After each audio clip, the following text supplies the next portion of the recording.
날씨가 오늘 새벽이 올해 들어서 제일 추웠던 것 같아요.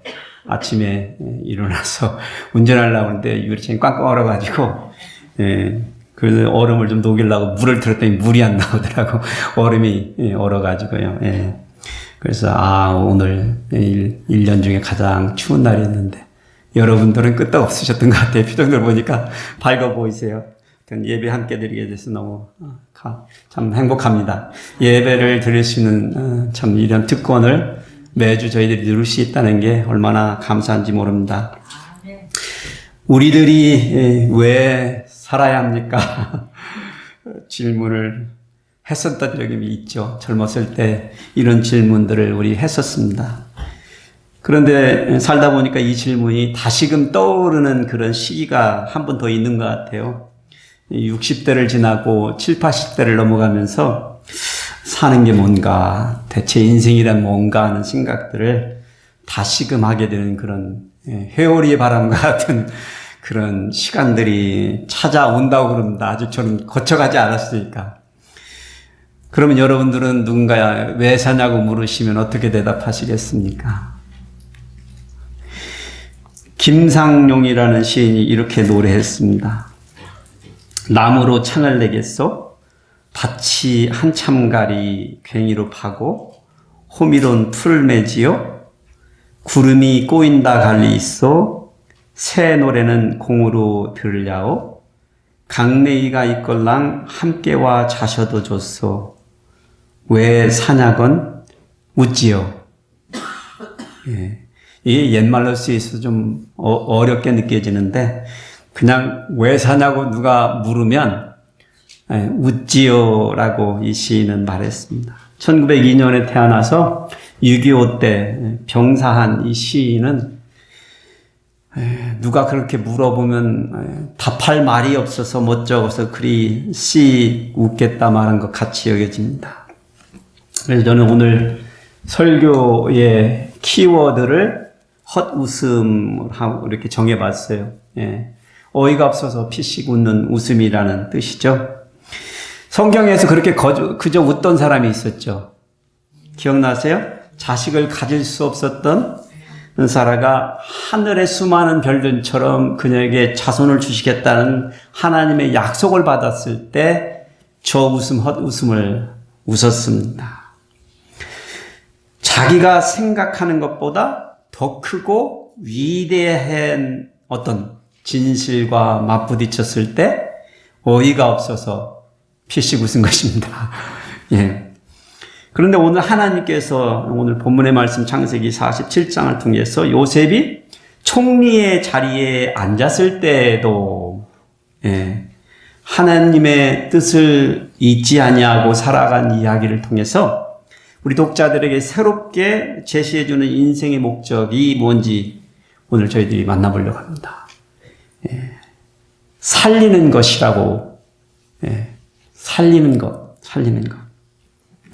저와 여러분은 어떻게 반응하시겠어요? 요셉의 인생의 목적이 살리는 것이었다. 여러분이 누군가 왜 사냐고 다시 물으시면 피식 웃으시겠어요? 아니면 고개를 끄덕이시겠어요? 살리는 것. 오늘 우리는 교독 말씀을 47장 15절에서 26절까지예요.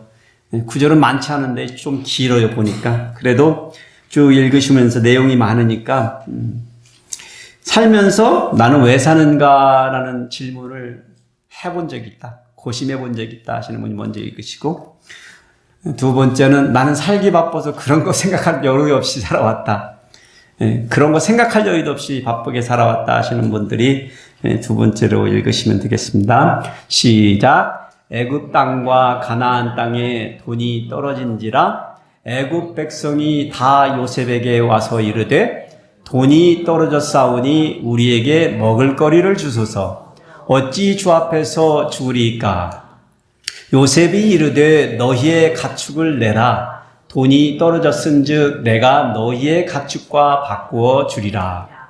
그들이 그들의 가축을 요셉에게 끌어오는지라 요셉이 그 말과 양떼와 소떼와 나귀를 받고 그들에게 먹을 것을 주되 곧 그 모든 가축과 바꾸어서 그 해 동안에 먹을 것을 그들에게 주니라.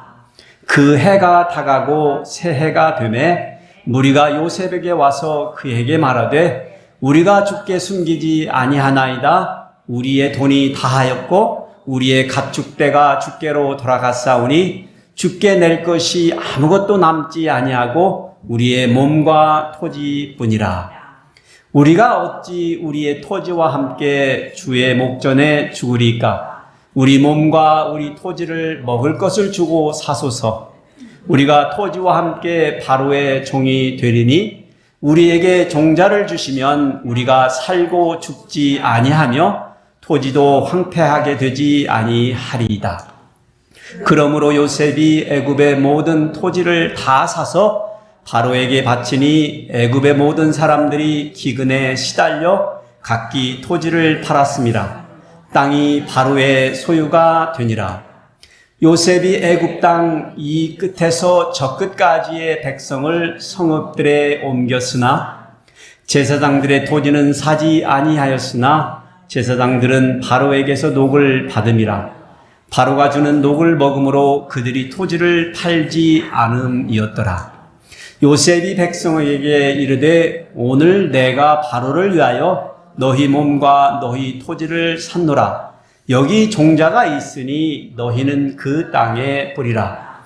추수의 5분의 1을 바로에게 상납하고 5분의 4는 너희가 가져서 토지의 종자로도 삼고 너희의 양식으로도 삼고 너희 가족과 어린아이의 양식으로도 삼으라.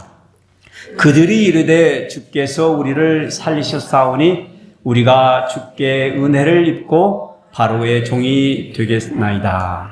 다 같이 읽으셨습니다. 요셉이 애굽 토지법을 세우매 그 5분의 1이 바로에게 상납되나 제사장의 토지는 바로의 소유가 되지 아니하여 오늘날까지 이르니라. 아멘.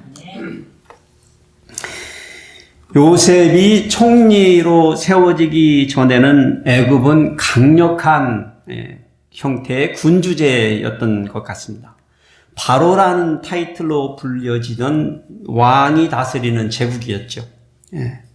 그러나 그의 백성들에게는 개인의 사유재산이 보장되고 있었던 비교적 자유로운 형태의 민주주의 국가 형태였던 것 같습니다. 그런데 바로는 꿈을 꾸고 나서 요셉의 해몽의 조언을 받아들여서 국가의 통치 체제를 바로가 직접 다스리는 형태에서 총리가 나라를 다스리는 간접 통치 형태로 전환시켰습니다. 그렇게 애굽에 불어닥쳐온 변혁은 애굽 국정 전체에 그리고 주변 국가들에게 엄청난 영향을 미치게 됩니다. 오늘 본문은 총리 요셉이 어떻게 7년간의 풍년 중에 그 후에 올 7년간의 흉년을 준비했고 자신의 정책을 실행해 나가는지를 보여주고 있는데요. 그 일들을 통해서 우리는 하나님께서 왜 요셉을 애굽의 총리로 세우셨는지를 보기를 원합니다. 요셉이 권력의 최고봉의 자리에서 애굽에 불어닥친 그리고 그 주변 국가에 불어닥친 팬데믹의 그 기간 동안의 한 일은 세 가지로 우리가 정리해 볼 수 있습니다. 사실 오늘날과 같이 코비드-19 때문에 겪고 있는 팬데믹보다도 수준이 훨씬 더 악하고 어려운 시기에 요셉이 총리가 되어서 어떻게 그것을 해결해 나가는지를 통해서 하나님의 섭리를 배워보고자 하는 것입니다. 우리가 아시다시피 본문을 보셨으니까 요셉은 바로를 위해서 자기의 왕을 위해서 애굽에 있는 모든 사람들의 돈을 긁어모았습니다. 요셉은 흉년이 시작되자 애굽의 모든 창고를 열어서 애굽 사람들에게 그 곡물들을 팔기 시작한 거예요. 그리고 각국 백성도 양식을 사려고 애굽으로 들어와 요셉에게 이르렀다라고 본문이 말해주고 있습니다. 그러니까 이 세상에 불어닥친 이 팬데믹에 대처하기 시작한 거죠. 이미 알고 있었죠, 요셉은. 그런데 한 가지 흥미로운 사실은 흉년이 발생한 그 첫 해부터 흉년이 닥치자마자 사람들이 먹을 식량이 부족하여서 곧바로 생존의 위기에 직면했다는 것입니다. 아이러니하죠?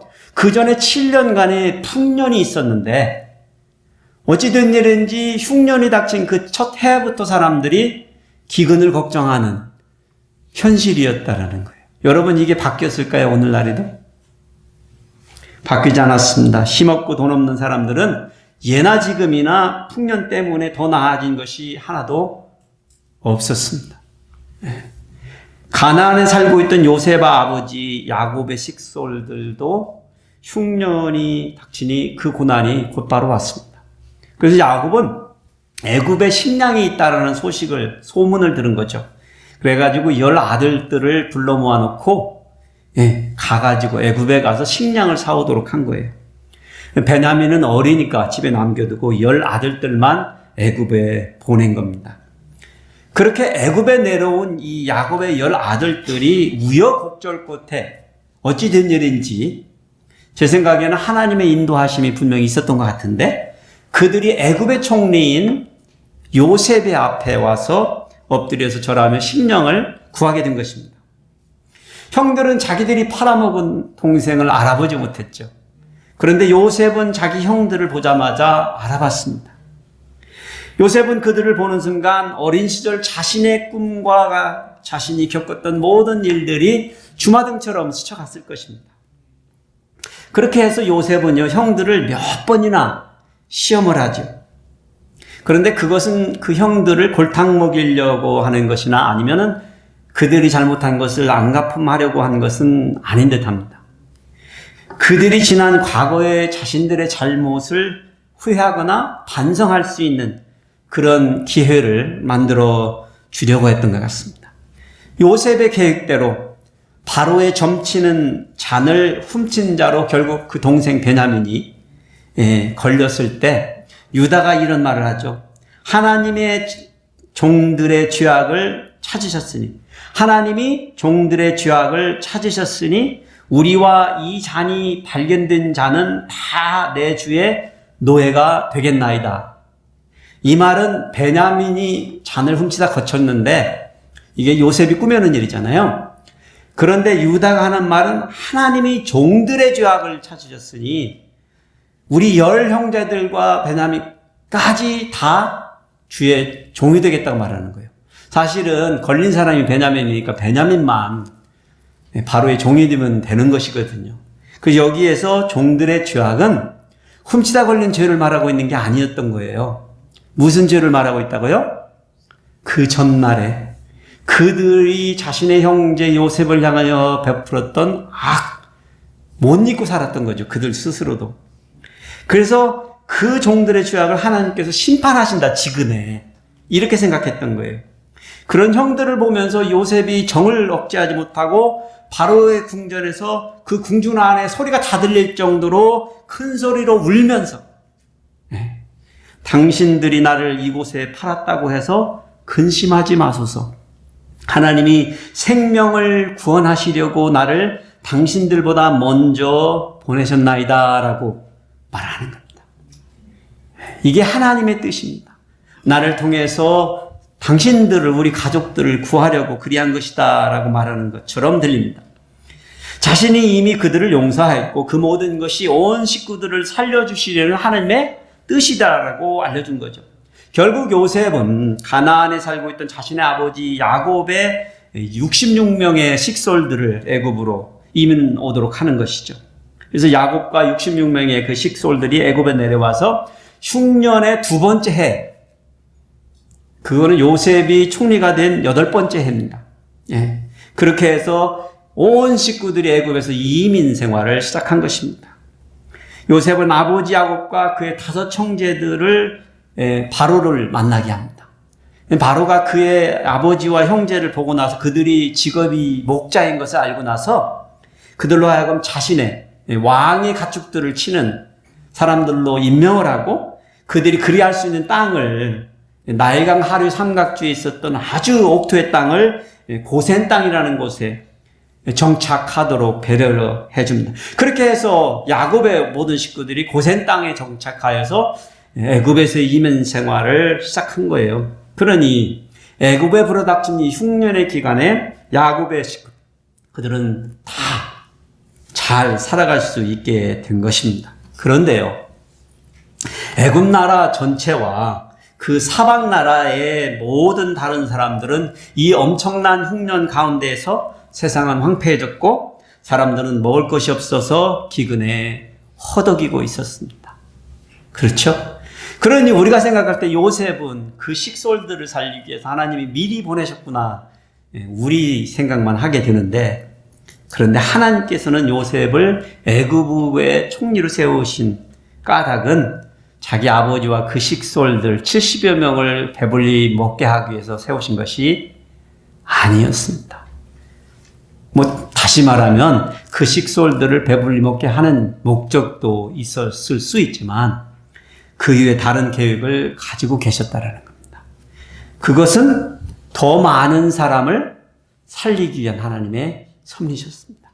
요셉이 드디어 애굽의 창고를 열어서 양식을 각국에서 몰려온 사람들에게 곡식을 팔기 시작합니다. 요셉이 그렇게 하니까 가나안 땅에 있던 모든 사람들, 또 가나안 애굽의 지역, 그 인근 지역에 있는 나라의 사람들이 요셉에게 와서 곡식을 돈으로 주고 사 먹었을 것입니다. 그러니 그야말로 바로는 엄청나게 부자가 된 거예요. 그러니까 그 지역에 있는 땅의 사람들이 가지고 있던 현금, 돈이 바닥이 날 정도인 거예요. 바닥이 날 정도로. 예.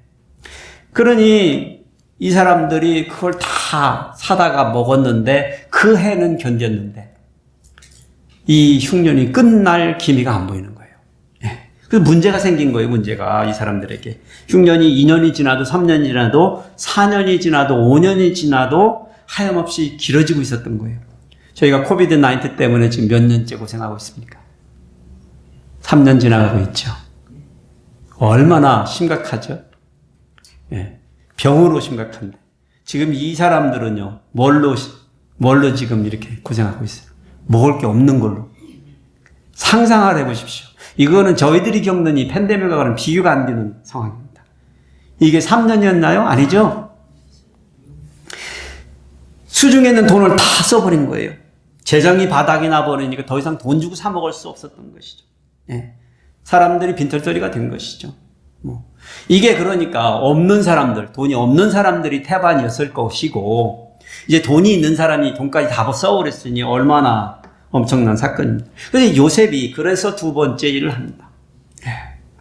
사람들이 자기들이 가진 돈이 없으니까 요셉에게는 와서 양식을 달라고 그러는 거예요. 그런데 요셉이 뭐라고 합니까? 그들에게 너희의 가축을 내라. 돈이 떨어졌은 즉 내가 너희의 가축과 바꿔주리라. 그 당시에 가축들은 자기들이 그래도 가축은 뭐였죠? 그 사람들에게 있어서, 그 당시에 사람들에게 있어서는 기업이죠, 기업. 그것을 통해서 먹고 살 수 있는 거예요. 그런데 요셉이 뭐라고 해요? 그러면 소와 돼지와 양과 염소와 이런 낙타를 가지고 와라. 바꿔주겠다, 양식으로. 요셉이 그들의 소유를 가지고 와서 공부를 사도록 한 거예요. 사람들이 기근이 길어지니 어떻게 해요? 소유가 무슨 상관이에요? 비즈니스가 무슨 상관이에요? 먹고 살아야지. 그러니까 그 소유들을 내놓고 양식을 사다가 먹은 것이에요. 그렇게 해서 또다시 그 해에 기근을 피해갈 수 있었지만 그들의 불행이 끝나지 않았어요. 그 기근이 아직 끝나지 않았기 때문이죠. 상상을 해보십시오. 지금 이 상황을. 기근이 시작된 지 6년이 지나고 새해가 되었는데 멈출 기미가 보이지 않았다. 그러니까 이게 흉년의 7년째입니다. 사람들이 애굽에 다시 요셉에게 찾아와서 우리의 돈이 다하였고 우리의 가축대가 주께로 돌아갔사오니 죽게 될 것이 이제는 아무것도 남지 아니하고 우리 몸뚱아리하고 땅밖에 없습니다. 예, 우리 몸뚱아리, 배고픈 몸뚱아리하고 땅, 농사 짓지도 못할 땅, 황폐한 땅밖에 없습니다. 그렇게 살려달라고 부르짖죠. 이제 남은 것이 그것뿐인데, 예? 그러니까 요셉에게 와서 자기의 땅을 사라는 거예요. 쓸모없는 땅이죠. 농사를 지을 수 없으니까. 그리고 우리 몸을, 우리 식솔, 자식들의 몸을 종으로 삼고 우리에게 양식을 달라고 이게 예언한 겁니다. 상상을 해보시죠. 먹고 살아야 되니까, 살아야는 되니까, 이제 바로의 종이 될 테니까, 우리 땅도 가져가시고, 그렇게 얘기를 하는 거예요. 그들이, 재밌는 표현이 있어요. 우리에게 종자를 달라고 그래요. 종자를. 그럼 우리가 땅에다가 파종을 하면 우리 땅이 놀지 않겠습니다라고 말을 하는데, 상상을 해보세요. 7년간의 흉년이 왔는데, 종자를 달라는 얘기가 뭐예요? 지금 이 사람들은 종자라도 얻어다가, 그걸로 밥을 해서 먹고 싶은 거예요. 생각이. 땅에서 심을 수 없는 지금 상황인데 무슨 그만큼 절망적인 상태였던 거예요. 종자라도 주면 그거라도 가지고 와서 먹겠다고요. 요셉은 그렇게 해서 사람들로부터요 토지의 소유권을 넘겨받는 거예요. 그리고 그들에게 양식을 줍니다. 그렇게 해서 애굽의 온 나라의 땅이 누구의 것이 됐어요? 바로의 것이 된 거예요. 바로의 것이. 온 나라의 땅이 국유화가 된 겁니다. 국유화. 예. 그런데 유일하게 이 모세 저자가 밝혀주는 한 부분이 있는데 제사장들만 바로에게서 월급 생활을 하니까 돈이 매달 꼬박꼬박 나오니까 굶지 않았기 때문에 그들은 땅을 팔지 않았다라는 거예요. 그런데 제사장들은 그 시대의 기득권 세력이라는 것을 기억하셔야 돼요. 이 제사장들이 우리가 아는 우리의 구약의 율법의 제사장들이 아니고 태양신의 제사장인 것입니다. 요셉의 아내가 제사장의 딸이었다고 말씀드렸죠. 예, 그들이 기득권 세력으로 그렇게 여전히 남은 겁니다. 그런데요, 우리가 여기에서 짚고 넘어가야 할 게 요셉이 펼친 정책을 보면 표면적으로 저는 너무 좀 불편해지는 마음이 있습니다. 이 모든 것이 애굽의 배를 채우고 바로가 부자가 되는 비도덕적인 윤리적으로 맞지 않는 것 같은 그런 것처럼 느껴집니다. 사람들이 가진 돈을 다 써버리고도 모자라서 자신의 소유를 내어놓아야만 먹고 살 수 있게 되어 버린 이 상황에서 부자인 요셉과 바로가 왜 자선 사업을 안 하고 돈을 받고 소유를 받고 땅을 뺏고 종으로 삼고 일이 했냐는 겁니다. 이해가 안 되는 거예요. 이해가. 그래서 우리는 요셉이 하나님의 사람이 형통의 사람이 이 한 일에 대해서 회의감을 느끼지 않을 수 없습니다. 물론 요셉은 수많은 사람들의 생명을 구하기 위해서 이 모든 정책을 펼치고 있습니다. 그런데 하나님께서는요, 또 다른 계획을 가지고 계셨어요. 거기서 멈추지 않아요. 요셉의 정책 어디에도 우리는 하나님의 은혜나 자비를 보지 못하게 됩니다. 그렇잖아요. 우리 현대법으로 생각을 하면 지 돈 주고 사 먹는 건데 어디에 하나님의 은혜와 자비가 있냐는 것이죠. 예. 그래서 혼동스러워요. 그래서 우리가 세 번째 요셉이 한 일을 자세히 들여다봐야 합니다. 요셉은 바로를 위해서 땅을 빌려주고 세금을 징수했습니다. 기근이 7년째 통과할 즈음에 땅을 받고 종자를 줬다고 그랬습니다. 양식을 줬다고 그랬어요. 예. 종들을 다 삼은 거예요. 그러면서 씨앗을 준 거예요. 그러니까 씨앗을 주면 그 양식이 되고 또 종자가 되겠죠. 근데 요셉이 그걸 한 거예요. 사람들이 욕을 했잖아요. 근데 그들 말을 듣고 준 거예요. 근데 이게 재밌는 게 사실 본문에 어디에도 이게 7년째라는 말이 없어요. 근데 잘 생각해 보세요. 요셉이 종자를 주었다라는 표현은 무슨 표현이에요? 이미 흉년이 언제 끝날지 알고 있었던 요셉이 종자 씨를 나누어 주기 시작했다는 표현은 흉년이 끝나는 해라는 거예요. 그 사람들이 그걸 들고 가서 이제는 씨앗을 뿌릴 수 있게 된 시기 7년째라는 겁니다. 7년째. 예. 이제 사람들에게는 아무것도 남아있는 게 없잖아요. 땅은 국유화됐고 자기들은 바로의 종이 됐는데 예? 요셉이 한 이 말 주면서 5분의 1을 바쳐라 바로에게. 그리고 5분의 4로 예, 너희들이 먹고 살아라 얘기한 겁니다. 우리가 단순하게 그냥 잊고 넘어가면 이것도 역시 돈을 받는 거네. 마치 삥땅 뜯는 것 같은 그런 느낌이지만 이건 굉장히 중요한 사실을 우리에게 말해주고 있습니다. 이 요셉이요, 백성들이 가장 고통스러운 해, 이게 7년째 아니에요. 그때 흉년이 끝날 거를 우리에게 암시를 해주면서 그가 내놓은 이 정책은 획기적인 정책인 것입니다. 20%만 내라는 이 정책은 오늘날의 사회에서도 구현되고 있지 않은 정책입니다. 보통요, 경제학자들이 세금 소득, 개인 소득률이 50% 이상을 넘으면 사회주의 국가로 평가를 합니다.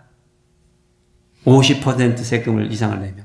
그래서 우리가 알고 있는 사회복지국가의 모범국인 스웨덴의 경우 보통 사람들이 세금을 40%에서 또 부자이면 60%까지 세금을 냅니다. 그런데 지금 우리가 살고 있는 이 미국의 개인소득 평균 세율이 얼마인지 아세요? 37%입니다. 그러니까 잘 생각해 보세요. 한 국가의 시민들이 자기 소유권을 가지고 자기 것을 경영하는데, 자기 땅에서 경작해서 먹고 사는데 내는 세금이 얼마라고요, 미국이? 37%. 그런데 요셉은 지금 그 땅의 소유가 누구 거예요? 바로 것이죠. 국가 건데 몇 퍼센트를 내라고 그런 거예요? 20%. 괜찮은 딜인가요? 아주 괜찮은 딜입니다. 아주 괜찮은 딜입니다. 내 땅이 아닌데 내가 농사를 줘서 80%를 먹고 살 수 있는 그런 기업체를 누가 준다면 받으시기 바랍니다. 그런 사업은 거저먹는 사업입니다. 거저먹는 사업이에요. 무슨 얘기입니까? 이제 비로소 우리는 요셉의 정책의 진실성을 보게 된 것입니다.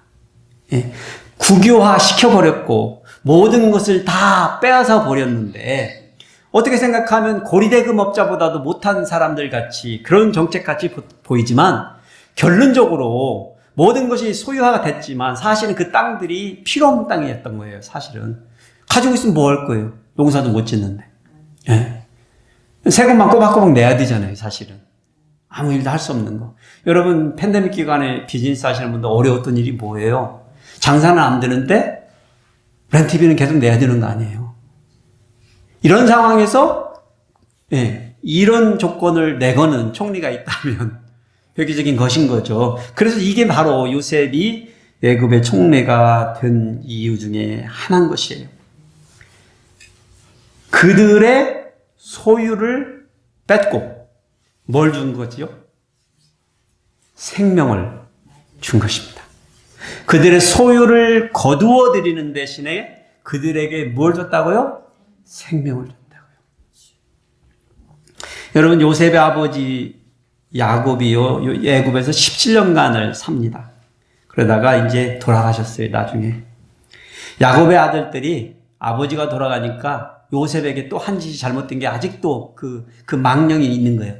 그런데 못 잊어버리고 아버지가 자기들에게 했던 유언을, 구두로 했던 유언을 요셉에게 얘기를 해줍니다. 이게 뭐라고 하냐면, 네가 형들의 허물과 죄를 용서하여 주기를 바란다 라고 했다고 형들이 요셉에게, 그게 우리 아버지의 마지막 유언입니다 라고 전해줍니다. 근데 제 생각에는 아버지가 그 말을 했을까?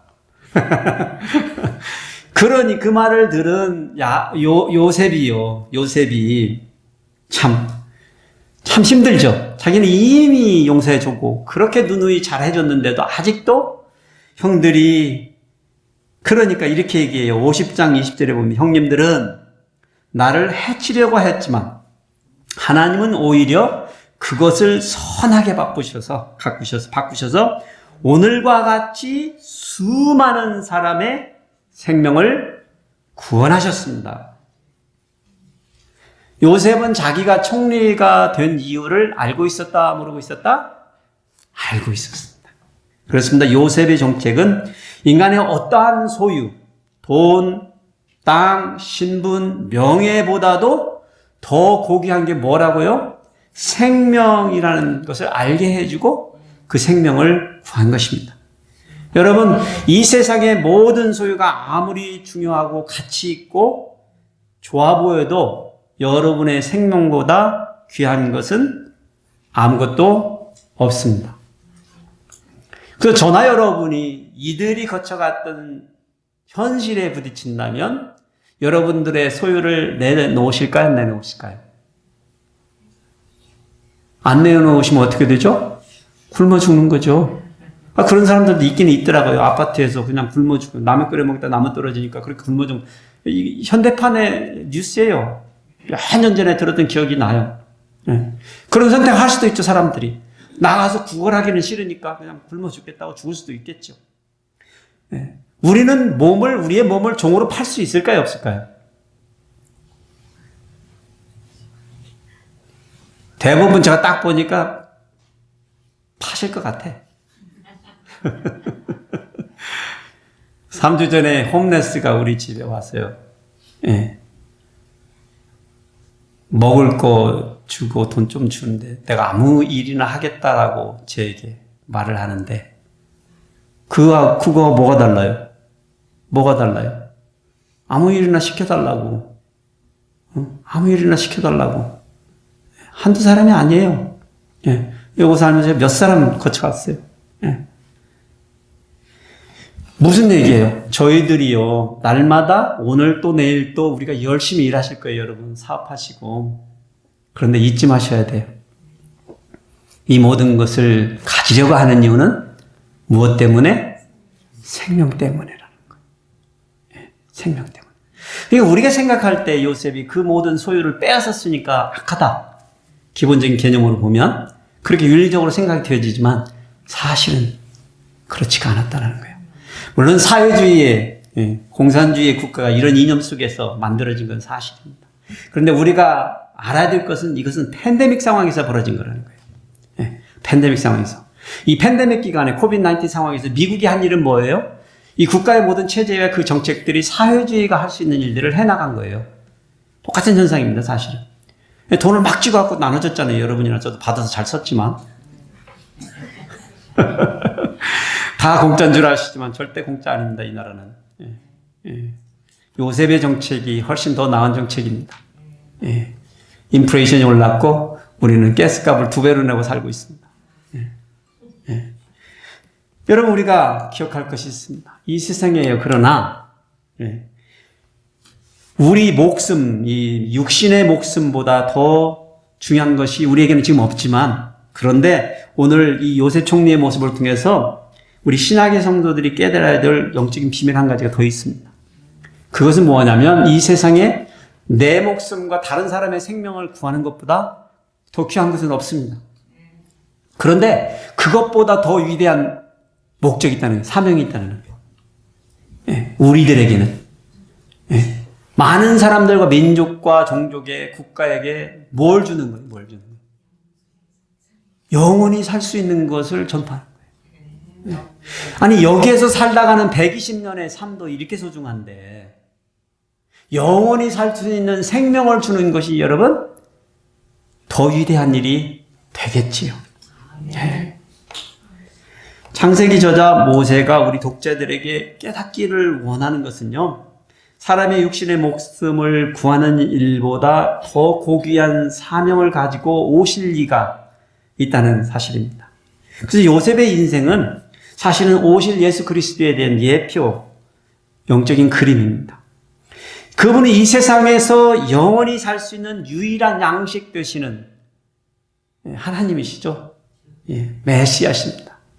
예수님께서 친히 자신을 가리켜서 요한복음 6장 35절 이렇게 말씀하셨어요. 나는 생명의 떡이니 내게 오는 자는 줄이지 아니하도요. 영원히 목마르지 않으리라.